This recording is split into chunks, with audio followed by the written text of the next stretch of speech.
భగవంతుడు సర్వము తెలిసినవాడు, సమస్త జ్ఞాన రూపమైనవాడు, ఆనందరూపుడు, అవినాశి.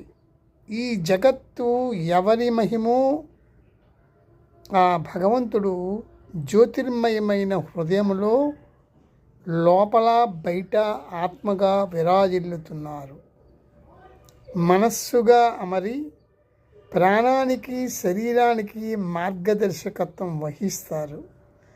హృదయముతో నెలకొని ఉండి శరీరము యావత్తు వ్యాపించి ఉన్నారు. వివేక వైరాగ్యాలు కలిగిన వారు తమ కుశాగ్ర బుద్ధితో ఆయనను తెలుసుకుంటున్నారు. హృదయం గురించి నేను చెప్పాలనుకుంటున్నాను. చాలా ఇంట్రెస్టింగ్ విషయం అది. ఈ హృదయం అనే దానిలో ఆకాశం ఒకటి ఉంది, అందులో ఆత్మ ఉంది, జీవాత్మ. ఇది ఎలాంటి హృదయము అంటే లబ్డబ్ అంటూ కొట్టుకుంటున్న భౌతిక హృదయం కాదు. ఇది ఆధ్యాత్మిక హృదయం. దీనికి 3 గుర్తులు చెబుతున్నది.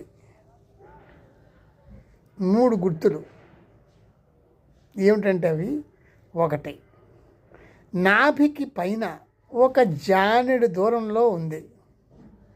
భౌతిక హృదయము అంతే దూరంలో ఉంది, కానీ అది కాస్త ఎడమ వైపుగా ఉంది. కానీ ఆధ్యాత్మిక హృదయము మధ్యలో ఉంది. 2వ పాయింట్, దీపశిఖల వరుసతో ఆవృతమై ఉంది. 3వ పాయింట్, ఆ హృదయము దేదీప్యమానమైనది. ఈ 3 గుర్తులు భౌతిక హృదయానికి ఉండవు. ఈ ఆధ్యాత్మిక హృదయమే హృద్గుహ. కానీ దీనిని మనం గ్రహించలేకున్నాము. గ్రహించలేనప్పటికీ అది అక్కడే ఉంది. ఇదే బుద్ధి, ధీహి, హృదయ కమలం, 3వ నేత్రం, జ్ఞాననేత్రం అంటూ శాస్త్రాల్లో పేర్కొనబడింది. దీన్ని జాగ్రత్తగా పట్టుకోండి. చాలా ఇంట్రెస్టింగ్ విషయం ఇది.